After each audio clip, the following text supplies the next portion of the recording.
하나님 말씀을 경외하는 마음으로 다 같이 자리에서 일어서시겠습니다. 하나님 말씀은 신약성경 사도행전 2장 46절, 사도행전 2장 46절 47절 두 절 합독하겠습니다.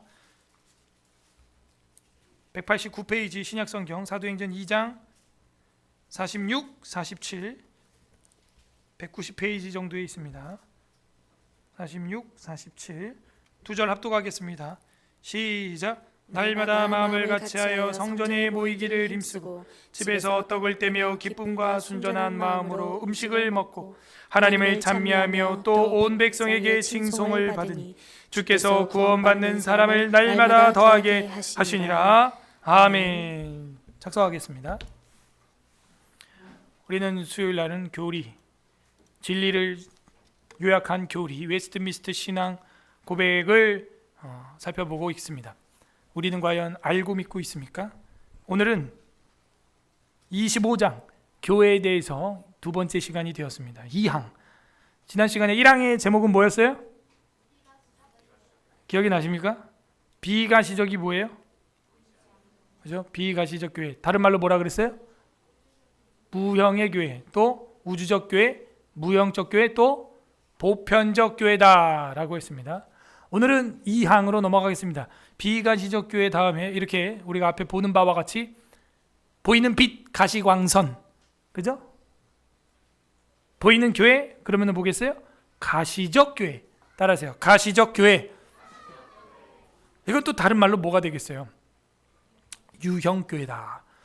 우리 다 같이 한번 읽어보겠습니다. 시작. 유형교회 또한 복음시대에는 보편적이요 일반적인 교회이다.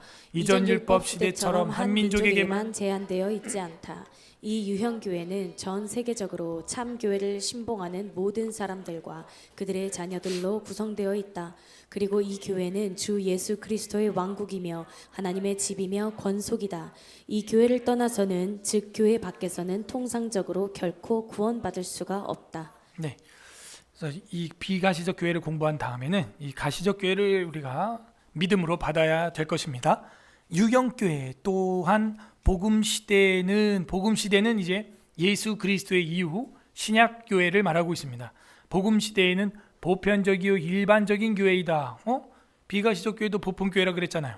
그렇죠. 그러므로 가시적 교회와 비가시적 교회는 다 보편적 교회라고 하는 같은 동질을 가지고 있습니다. 무슨 비가시적 교회가 저쪽 동쪽에 있고 가시적 교회가 저쪽 서쪽에 있는 게 아니에요. 비가시적 교회와 가시적 교회는 어디 있어요? 하나예요. 하나.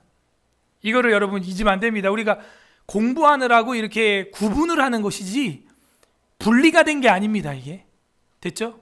비가시적 교회 동쪽에 있고 가시적 교회 서쪽에 있는 게 아니에요. 같은 보편 교회를 말하고 있는 거예요. 그 안에서의 우리가 구분을 하고 있는 것입니다. 유형교회는 또한 복음시대의 보편적인 교회요 일반적인 교회이다. 이전 율법 시대처럼 한 민족에게만 제한되어 있지 않다. 그러므로 이 가시적 유형의 교회도요 전지구적인 교회라는 것이죠. 그 이해가 되십니까? 눈에 보이는 이 건물, 예배당, 그리고 사람 또 전지구적으로 보이는 교회로서 존재를 한다는 거죠. 그런데 비가시적 교회와 차이가 뭐냐 이거예요.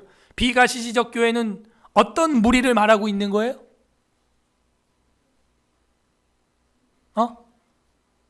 비가시적 교회는 어떤 무리를 말하고 있는 거예요?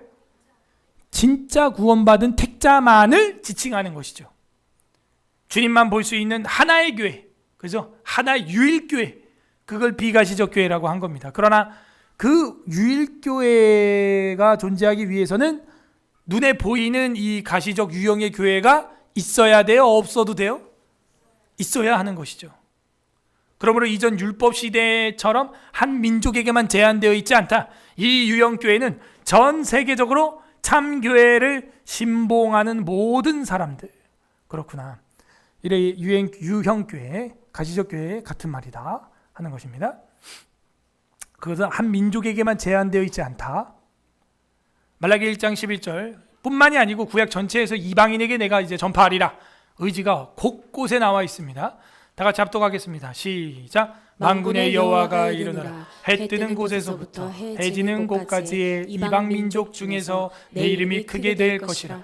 각처에서 내 이름을 위하여 분향하며 깨끗한 제물을 드리리니 이는 내 이름이 이방 민족 중에서 크게 될 것임이니라. 그러므로 구약 성경에 이방 민족에게 복음이 전파될 거라는 말씀을 오늘날 유대인들에게 알려주면 굉장히 거부감이 있죠, 사실은.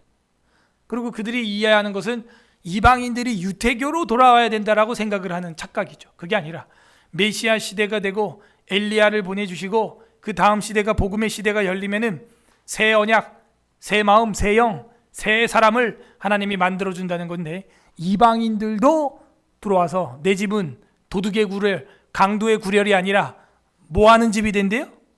만민이 기도하는 집이 된다는 것이죠. 이게 성경 전체에서 말하고 있는 열방 선교입니다. 고린도전서 12장 12절 13절 같이 읽습니다. 시작. 몸은 하나인데 많은 지체가 있고 몸의 지체가 많으나 한 몸인과 같이 그리스도도 그러하니라. 우리가 유대인이나 헬라인이나 종이나 자유인이나 다 한 성령으로 세례를 받아 한 몸이 되었고 또 다 한 성령을 마시게 하셨느니라. 아멘. 몸은 하나인데 손가락, 발가락, 코, 눈, 귀, 입이 있는 것처럼 그 한 몸이지만 다양하다. 그리스도도 그러하니라. 우리가 유대인이나 헬라인이나 종이나 자유인이나 다 한 성령으로 세례를 받아 한 몸이 되었고 또 다 한 성령을 마시게 하였다. 그런데 어떻다? 유대인도 있고 헬라인도 있고, 헬라인은 이제 이방인의 대명사죠. 그러나 다 뭐예요? 한 몸이다. 한 몸, 한 성령. 한 성령, 한 성령. 그걸 말하고 있는 거죠. 그러므로 우리 기독교인들은요, 이상하게 처음 만났지만 반갑고, 처음 만났지만 예수를 주로 시인하는 형제자매를 만나면 뭐 밥 먹고 이야기하는데 아무 지장이 없는 거예요. 한 민족. 그래서 이전 율법 시대의 한 민족은 유대인이죠. 그런데 복음 시대 한 민족은 뭐예요? 지구인이죠. 지구인. 그래서 모든 사람들에게 복음이 전파되게 되었습니다.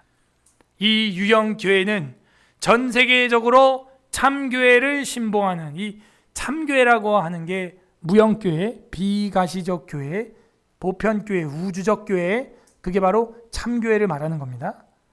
그런데 그 참교회를 위해서는 유형교회는 전 세계적으로 참교회를 신봉하는 모든 사람들과 그들의 자녀들로 구성되어 있어요. 그들의 자녀들로. 그래서 유형교회는 전 세계적이다. 비가시적 교회만이 아니라 요한계시록 7장 9절 시작. 이 일 후에 내가 보니 각 나라와 족속과 백성과 방언에서 아무도 능히 셀 수 없는 큰 무리가 나와 흰 옷을 입고 손에 종려 가지를 들고 보좌 앞과 어린 양 앞에 서서. 각 나라. 요한계시록 마지막에 우리가 하나님 앞에 갈 때 보면 유대인만 있는 게 아니라 각 나라, 족속, 백성, 방언.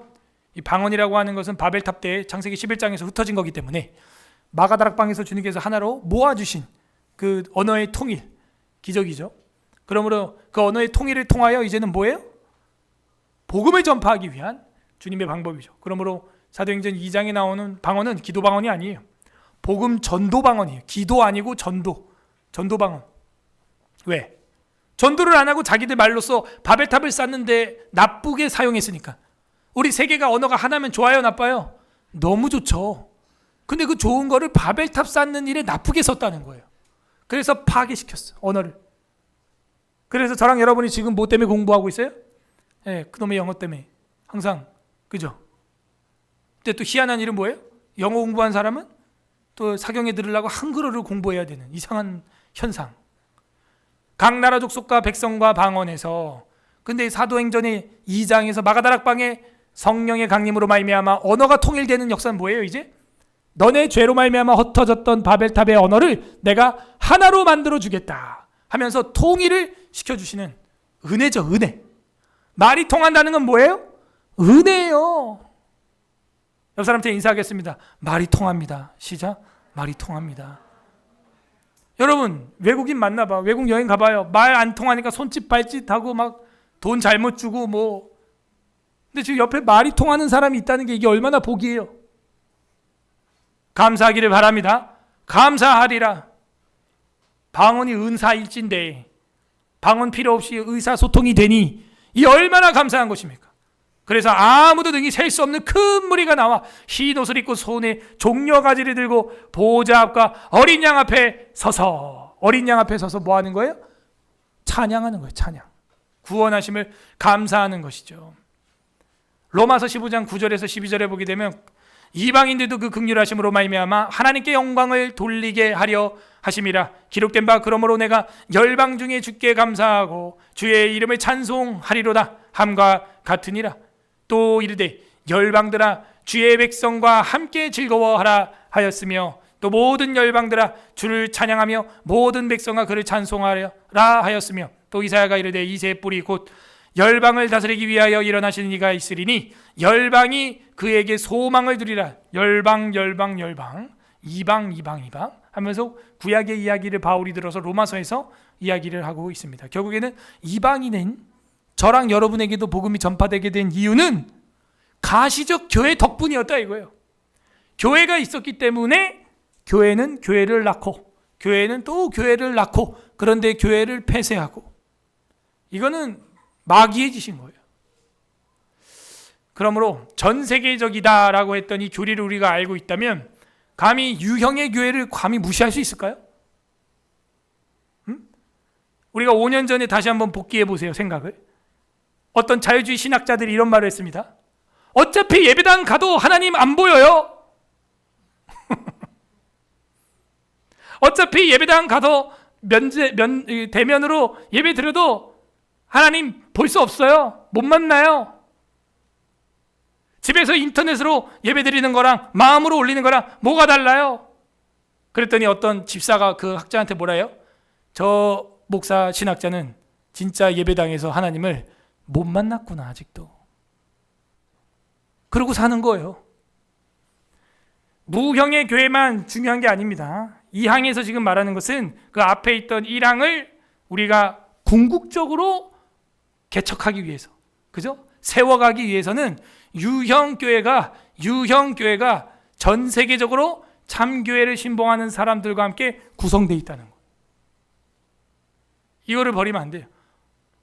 유형교회는 전 세계적으로 참교회를 믿는, 신봉이라는 것은 이제 믿고 따라간다, 신앙을 가지고 봉사한다, 신봉하는 모든 사람들과 그들의 자녀들로 구성되어 있다. 불신자가 아니고요, 믿는 자들로 구성된 것도 가시적 교회, 유형의 교회. 유형의 교회도 이게 중요해요.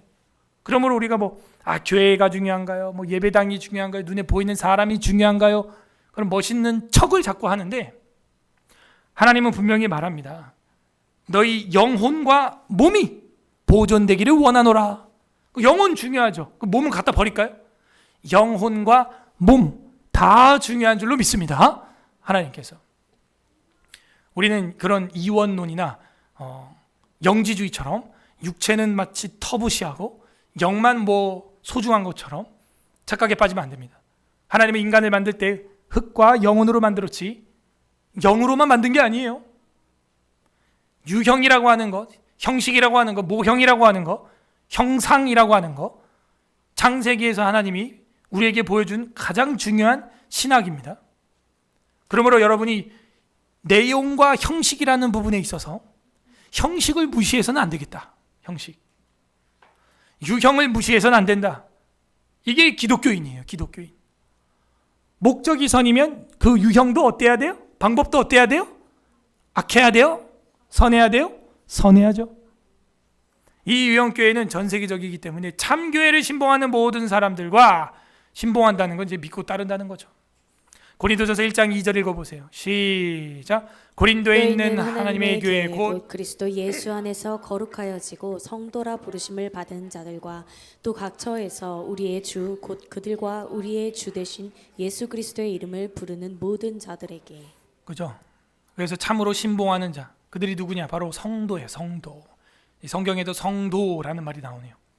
고린도에 있는 하나님의 교회 곧 그리스도 예수 안에서 거룩하여지고 성도라 부르심을 받은 자들과 각 처에 있는 우리 주 곧 그들과 우리의 주 되신 예수 그리스도의 이름을 부르는 모든 자.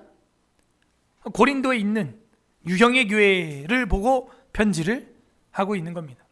그렇게 신봉하는 자들은 참 성도예요. 그 모든 사람들과 그들의 자녀들로 구성되어 있다.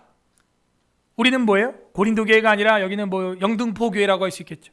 서울에 있으니까 제가 서울자를 붙였고, 영등포에 또 교회가 여러 개 있으니까 에스라 해서 서울 에스라 교회다 이렇게 한 겁니다.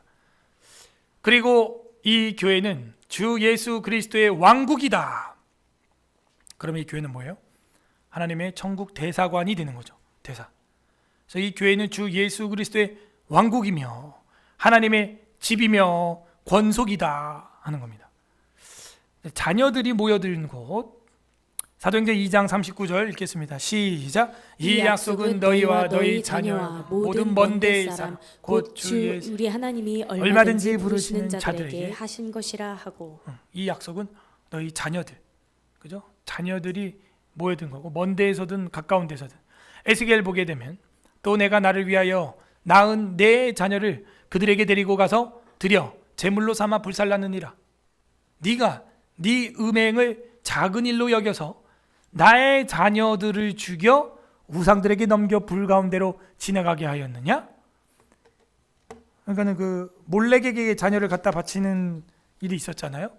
그걸 하는데 하나님의 자녀를 갖다 죽여서 우상에게 갖다 바치는 그런 아하스와 같은 사람들이 있었다. 끔찍한 일이죠.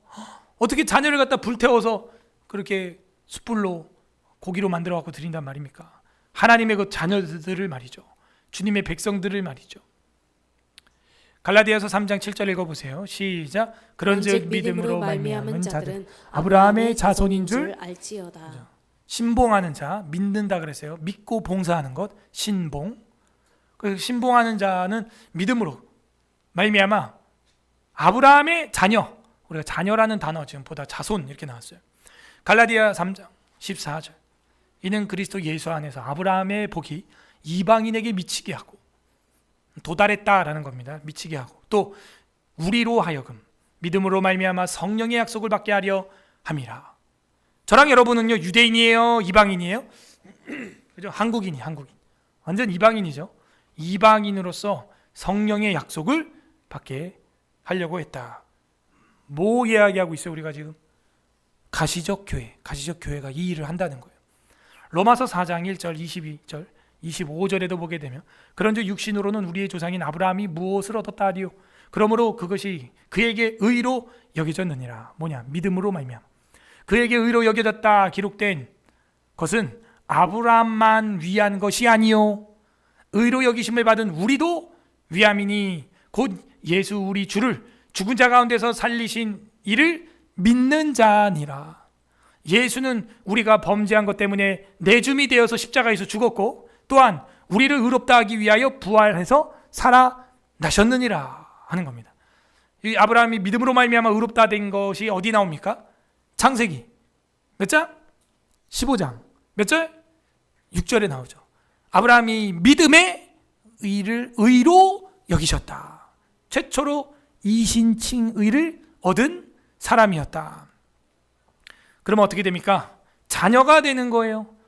여러분 예수 그리스도를 하나님으로 믿으십니까? 그러면 우리는 누구의 자녀예요? 그렇죠. 그럼 서로 뭐예요?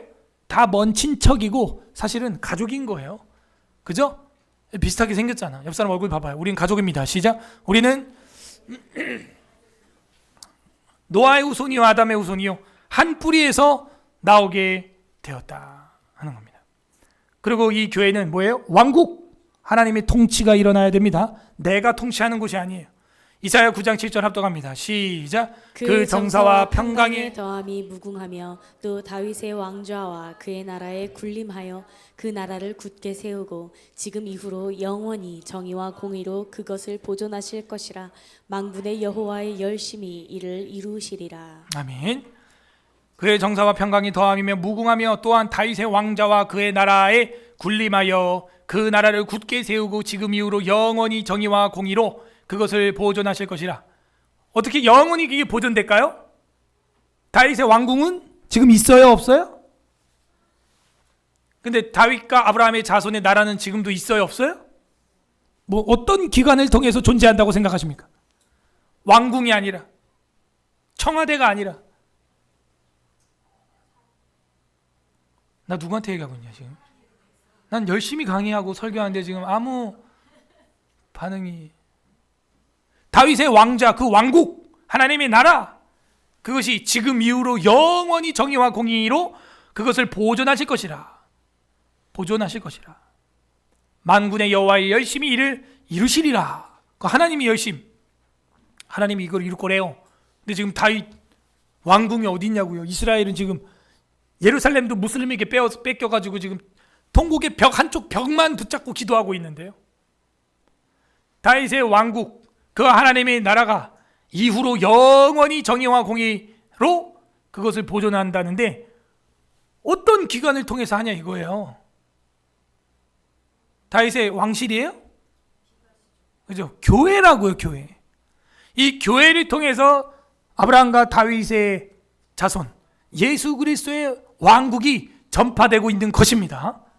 엄청난 기관이에요, 엄청난 기관.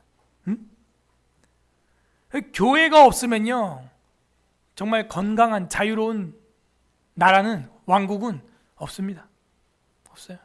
그래서 우리 기독교인들이 깨어서 이렇게 애국 계몽 운동도 해야 되는 것입니다. 독립운동가들이 했던 것을 애국 계몽 운동이라고 합니다. 그걸 해야 되는 거예요. 하나님의 나라의 대사의 자세로, 대사관은 교회고 여러분은 하나님 나라의 대사로 파송받은 거죠. 미 대사관에 있는 대사처럼 여러분은 천국 대사관인 교회에 있는 대사인 거예요. 천국 정부하고 소통이 돼야 돼요. 그 기관이 어디라고요? 가시적 교회, 유형의 교회. 이렇게 눈에 보이는 이 건물, 이게 있어야, 여기 모여야 또 뭐도 생겨요? 우리의 궁극적인 목표인 비가시적 교회도 생긴다는 거죠. 다윗의 왕자가 어떻게 영원히 정의와 공의를 행하냐 이거예요. 교회를 통해서 된다 이거죠. 어떤 성도하고 이야기하는데 가족들 전도 기도 제목을 냈어요. 다 교회를 안 다닌대요. 근데 이제 고향이 집이 대구라는 거예요. 그 동대구에 엄청나게 한번 모였었잖아요. 그 세이브 코리아 하는데, 그래서 그 성도가 그 가족들한테 연락하면서 오늘 뭐 동대구에 사람들 엄청 많이 모였다며, 모른 척하면서 이제 그랬대. 그랬더니 사진을 찍어가지고 보내는데 그 믿지 않는 자기 아버지가 뛰쳐나간 그 사진을 보낸 거야. 교회는 안 나가. 근데 또 그런 데 나가요. 그리고 가서 뭐예요? 기도하고 예배드리고 할렐루야 찬양하잖아요. 그리고 예수 왕국 복음 통일 이야기 듣잖아요. 대대적인 대각성 전도 집회죠.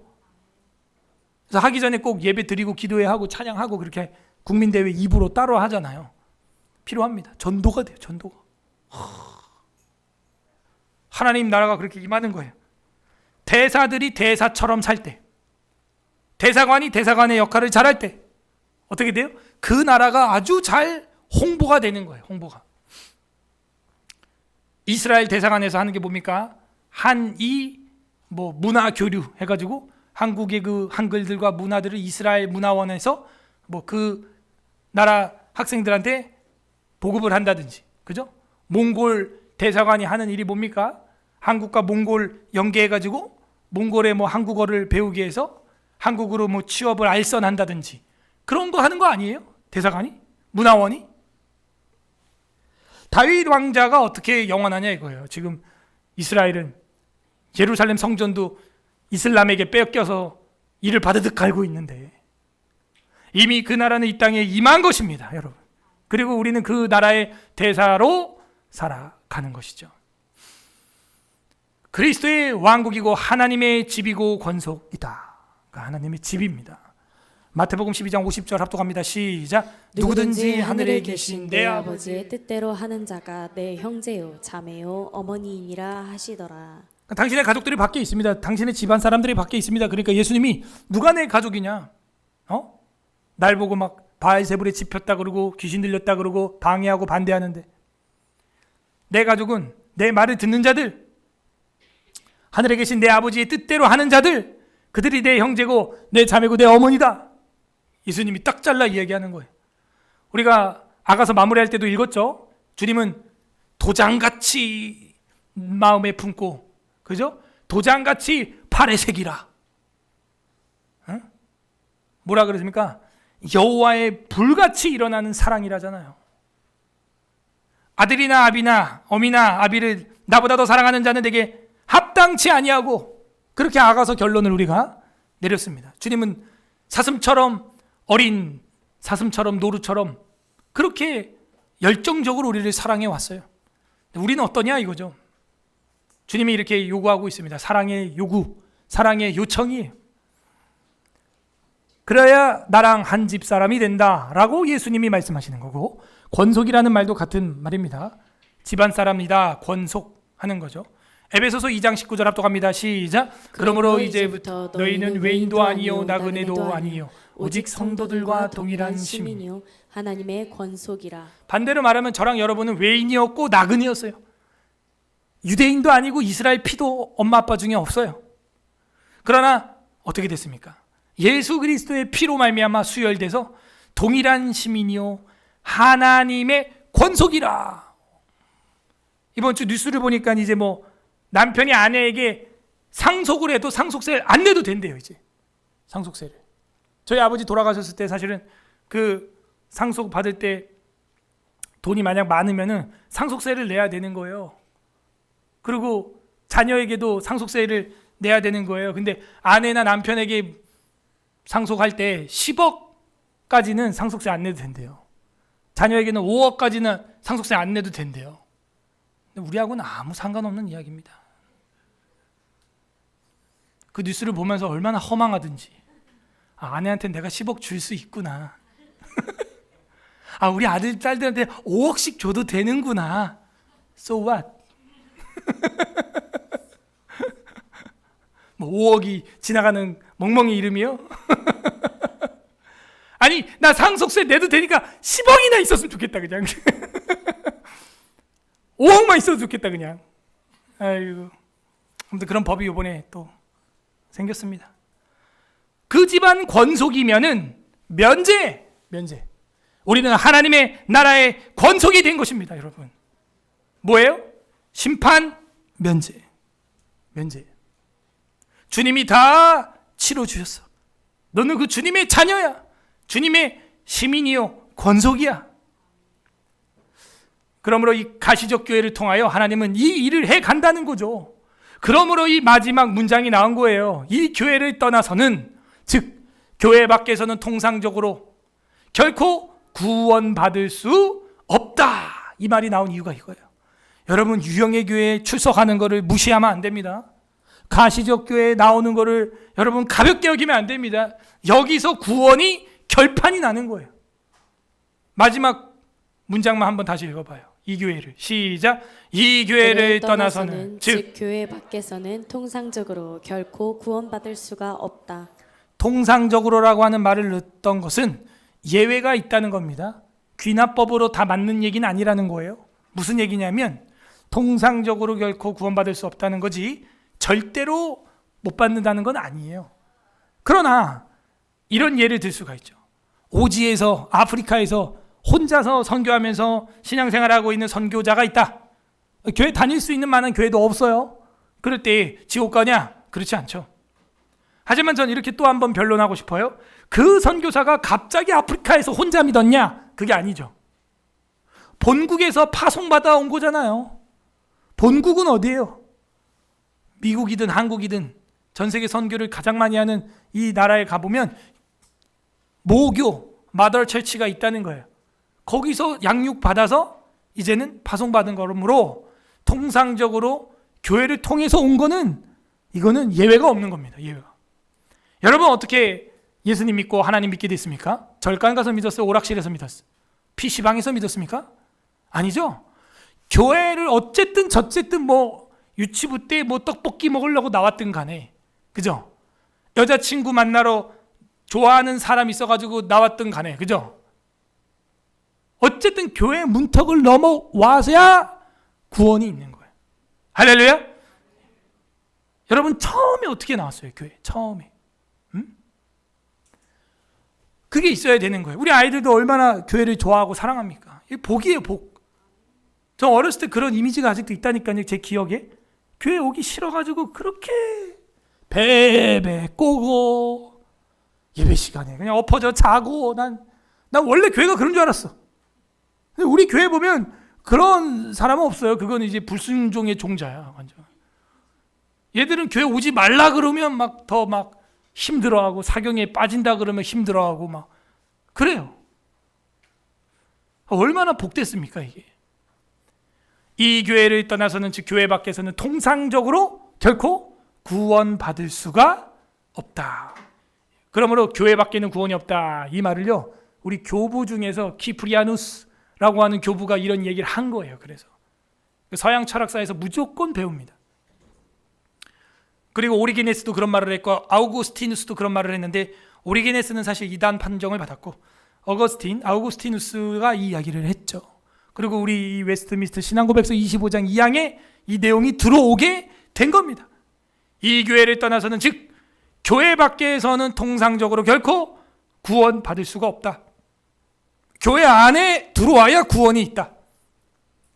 그래서 교회를 다니는 것도 중요하다. 다니는 것도 꽤 중요하다. 목사님 그러면 1년 내내 교회 안 빠지고 맨날 교회 나오고 교회에서 살면 답니까? 그럼 내가 또 반대로 묻는다. 교회 맨날 빠지고 안 나오면 다냐? 말을 곧다구로 했고 난 교회에서 다 살았으면 좋겠어 그냥. 얼마나 좋아. 응? 교회 밖에는 통상적으로 결코 구원받을 수가 없다. 가시적 교회가 이렇게 중요하다. 눈에 보이는 교회가 말이죠. 사도행전 2장 46, 47 오늘 본문 다시 한번 읽겠습니다. 시작. 날마다 마음을 같이하여 성전에 모이기를 힘쓰고 집에서 떡을 떼며 기쁨과 순전한 마음으로 음식을 먹고 하나님을 찬미하며 또 온 백성에게 칭송을 받으니 주께서 구원받는 사람을 날마다 더하게 하시니라. 아멘. 이런 초대교회와 같이 우리 서울 에스라교회가 날마다 마음을 같이하여 성전에 모이기도 하죠. 보세요. 우리 신학 중에 그거 있죠. 사람이 성전입니다. 이제 이런 건물 보고 성전이라고 하면 안 돼요. 뭐 이런 얘기 많이 들었어요? 잘잘법 뭐 이런 거. 제가 이 구절 보여드릴게요. 다시 읽어볼게요. 날마다 마음을 같이하여 어디에 모이고? 어떻게 할까요? 잘잘법에 의하면 이 성경 틀렸네. 성경을 잘라내. 이거 틀렸네. 지금 신약 시대잖아요. 예수님 부활 승천했죠? 이제 성령 시대죠? 지금 46절이잖아요. 그러면 이미 성령 왔어요. 2장 4절에 이미 강림했습니다. 46절이잖아요 지금. 자 어떻게 할래요? 이거 성전이에요? 건물이에요? 아니라는데? 한국의 모든 목사들은 아니라는데 그게? 야 이거는 예배 당일에 그냥. 이거 그냥 건물일 뿐이라는데? 여기는 성전에 모이기를 힘쓰고 이렇게 돼 있는데 성전이라는데 집에서 떡을 떼며 기쁨과 순전한 마음으로 음식을 먹고 하나님을 찬미하며 또 온 백성에게 칭송을 받으니 주께서 구원받는 사람을 날마다 더하게 하시니라. 저는요 여러분이요 예배 당이라고 표현하는 거 괜찮아요. 그러나 성전이라고 표현해도 틀리지 않아요. 그리고 여러분이 성전인 것도 맞죠. 두세 사람이 모인 곳에 누가 함께 한대요? 그죠? 성령께서 함께 한다고 했으니 여러분이 성전인 것도 맞죠. 왜? 가시적 교회를 교리를 공부를 했냐 이거예요. 가시적 교회. 물론 우리가 이 콘크리트 벽돌에 무슨 신비한 효험이 있다고 믿진 않아요. 그러나 우리가 이 장소에 모여서 하나님을 예배하고 기도하고 어둠의 영을 몰아내고 약한 자를 치료하고 그런 거룩한 역사가 일어나는 곳인 줄로 믿습니다. 모여야 되는 거예요. 그 교회론이 없으면 어떻게 해요? 이제 모일 필요 없다. 인터넷 앞에 그냥 다 앉아있자. 여러분 그 먼 거리에서 뭐하러 이 수요일 저녁에 여기까지 와요? 그러면 어떤 데까지 사고방식이 도달해요? 교회 기관 자체가 필요 없다. 그냥 각자 집에서 알아서 해라. 근데 웃긴 건 뭔지 알아요? 그 예배 셧다운 재판을 저를 피고석에 앉혀놓고 하면서 자기들은 모여서 재판하더라고. 난 그게 아이러니야. 그 비대면 예배를 한다고 하면서 날 고발해가지고 재판을 열면서 남부지방법원의 법정에 204호에 딱 들어갔더니 30명이 앉아있어. 거기는 또. 그리고 재판하는 사람은 나보다 어린 동생인데 보라스티팅한 가운을 입고 서가지고 들어오니까 재판관님 들어오십니다. 자리에서 일어서십시오. 야, 목사가 들어와도 자리에서 안 일어서. 우리 교회는 원래 예배 예전에 이제 목사가 뒤에서 이렇게 입장을 합니다. 이렇게 쫙. 성공회하고 루터 교회는 아직도 하고 있어요. 로마 카톨릭도. 그럼 이제 성도들이 일어나가지고 이제 말씀을 사모하는 거죠. 우리도 그렇게 할까요? 바로 다음 주에 남궁현우 우상화. 여러분, 재판 받으러 가지 마세요. 영상으로라도 보십시오. 그 판사가 뭔데 그게? 죄송합니다, 판사분들. 그 가운 많아. 우리도 뒤에 H룸에 가면 성가대 가운 썩어나. 지금 썩어나는 거 몇 개 걸려 있어. 그 가운 하나 입고 탁 들어오는데 나보다 어린애가 탁 들어오니까 막 검사도 시커먼 그 검사 가운이 있어요. 성가대 옷보다 안 이쁜 거. 검사도 그 가운 입고 있어요. 에? 그거 왜 입고 있지? 이 더운 날? 나도 목사님 나도 양복 입고 왔는데.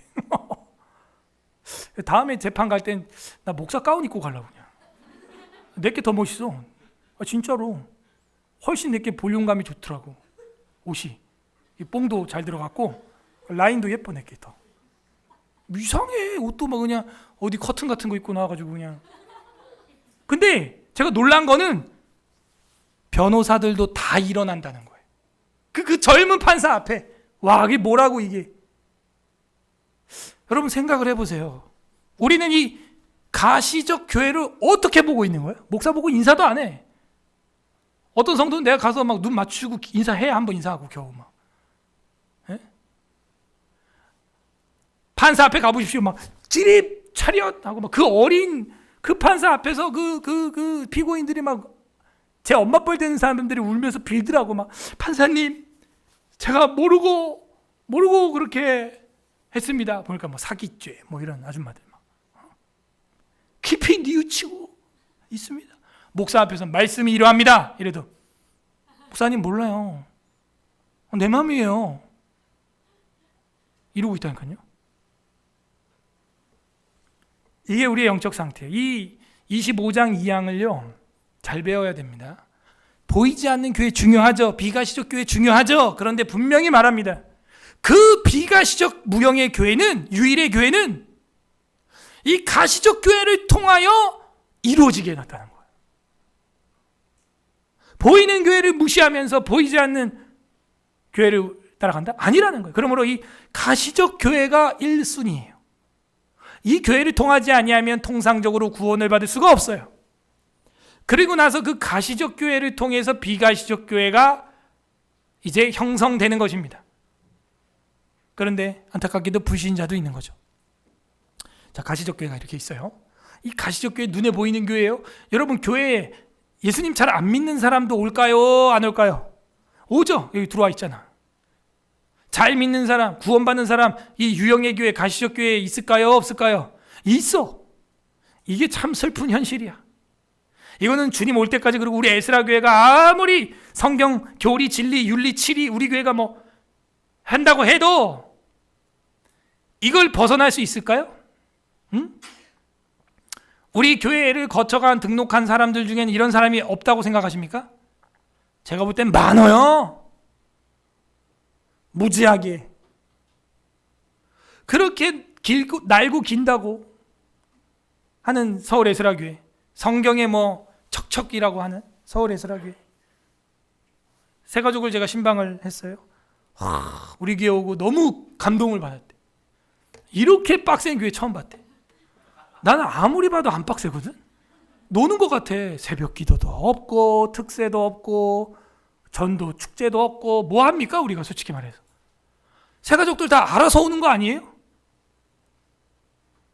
동의 못 하시는 표정인 것 같은데. 여러분이 막 나가서 막 전단지 돌려가지고 막 전도해가지고 선교 가서 막 데려온 거야? 아니잖아요. 그냥 나갈 교회가 없는데 뭐 일로 와보세요 뭐 이 정도. 유튜브 보고 찾아왔어요. 제가 볼 때는 우리 교회의 열정과 열심이 그렇게 막 빡세다고는 안 느끼거든요, 저는. 근데 이제 세가족 눈에는 그렇게 보이나 봐. 와, 우리 교회가 너무 막 군대처럼 착착 잘 움직이고 빡세대. 그리고 집사님들 보면은 막, 오, 어떻게 부교육자도 한 명도 없고, 근데 집사님들이 막 다 모든 걸 하고, 그건 맞아. 1인 3역하고 4역하고, 그건 저도 인정합니다. 그렇게 하는 게, 왜 그러냐. 사람이 없어서 그런 거예요. 네. 저도 사람이 없으니까 혼자 막 이러고 북치고 장구치고 막 하는 거고. 빡세죠. 그렇게 보이나 봐요. 어쨌든 새신자들이 와서 비가시적 교회로 변화도 되지만 그렇지 않고 떨어져 나가는 경우도 있다는 거예요. 불신자 분명히 있습니다.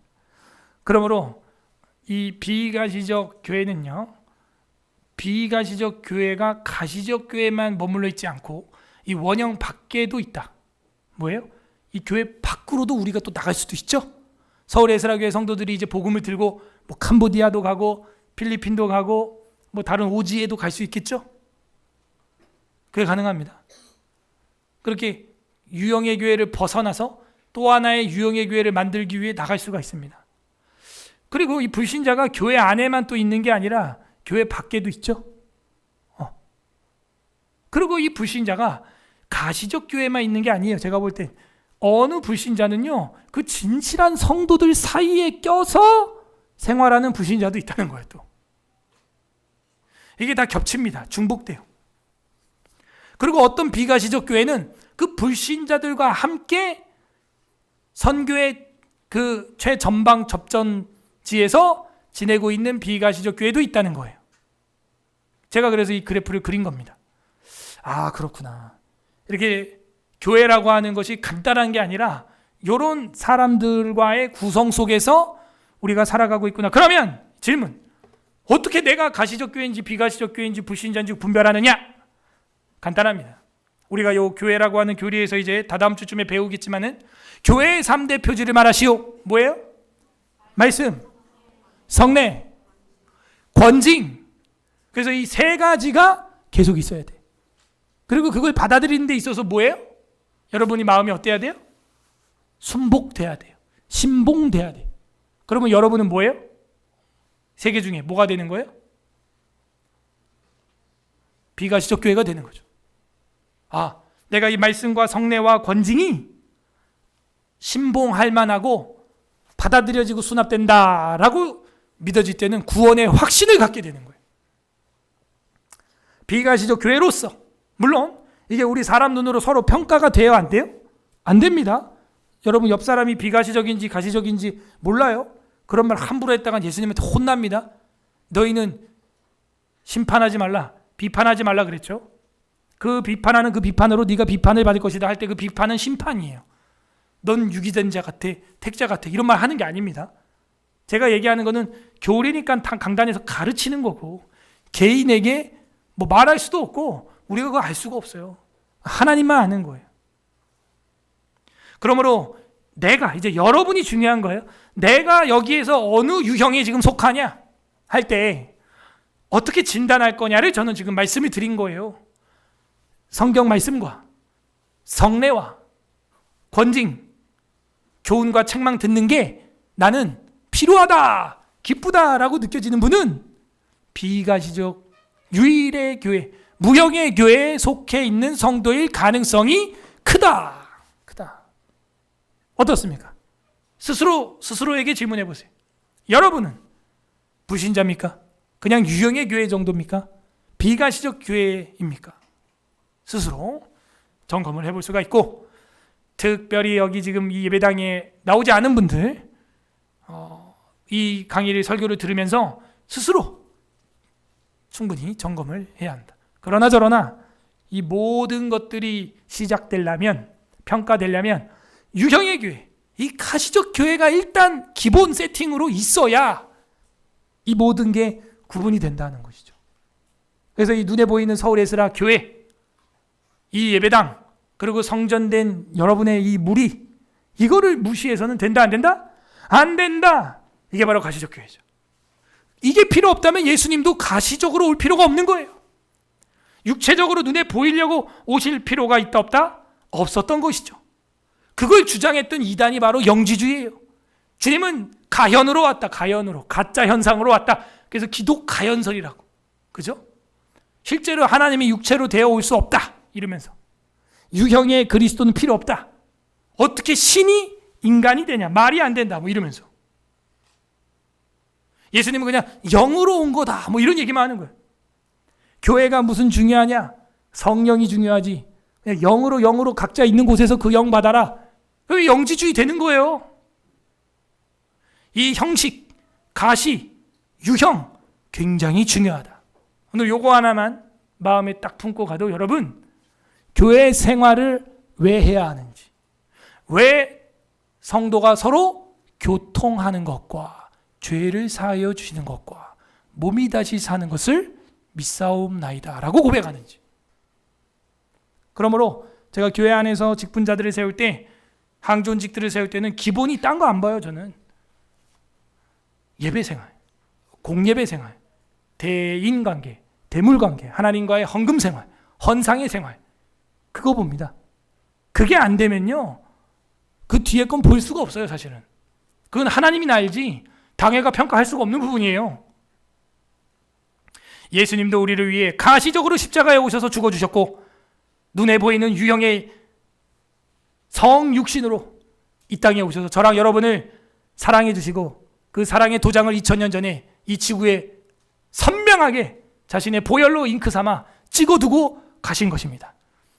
우리도 이 교회를 주님의 천국 대사관으로 알고 이제는 천국 대사답게 복음을 전파하며 살아가는 서울의 사랑교회, 가시적 교회, 유형의 교회 뛰어넘어 무형의 교회에 도달하는 우리가 되기를 주님의 이름으로 소망합니다. 우리 말씀 생각하면서 기도하는 시간 갖겠습니다. 이 시간 감사 기도합시다. 우리에게 정말 사람의 눈으로 볼 때는 보잘것없는 지하실에 있는 교회 같지만, 하지만 이렇게 모일 수 있는 공간과 아름다운 사람들, 주님 성전으로 불러 모아주시고 성전 되게 하시고, 주님께서 지금까지 존속하게 해주신 것, 가시적 교회로 서로 바라볼 수 있는 것 감사합니다. 감사 기도하시기를 바랍니다. 나 홀로 신앙생활하고 외딴 데서 홀로 외롭게 신앙생활하고 있는 사람들이 얼마나 많습니까? 하지만 이렇게 같은 주제와 신앙과 같은 사고방식을 가지고 서로 이야기를 할 수 있는 성도들을 만나게 된 것, 주님 앞에 감사 기도하시고 두 번째 회개합시다. 눈에 보이는 교회라고 하면서 무시하고 유형의 교회와 내 눈에 보이는 성도들과 성전을 무시했던 우리의 잘못된 신학들 회개합니다. 내용이 중요하건대 형식도 무시하지 않도록 주님 나를 붙들어 주옵소서. 회개하는 기도하시고, 세 번째는 우리 간구하는 기도합시다. 보이지 않는 교회를 세우기 위하여 먼저 보이는 유형의 교회, 통상적으로 교회 밖에는 구원이 없습니다. 이 교회를 세우는 일에 마음과 뜻과 힘을 다해서 우리가 선교할 수 있도록 서울의 사랑교회가 정말 나에게 어머니가 되고 하나님의 아버지가 되어서 마음과 뜻과 힘을 다해 섬길 수 있는 그런 가시적 교회가 될 수 있도록, 이 교회를 사랑할 수 있도록 여러분 마음을 위하여 같이 기도해 주시길 바라고, 나라와 민족과 교회 사역과 그리고 우리 환우들을 위한 기도 제목 같이 기도하도록 하겠습니다. 기도하겠습니다. 주님 감사드립니다.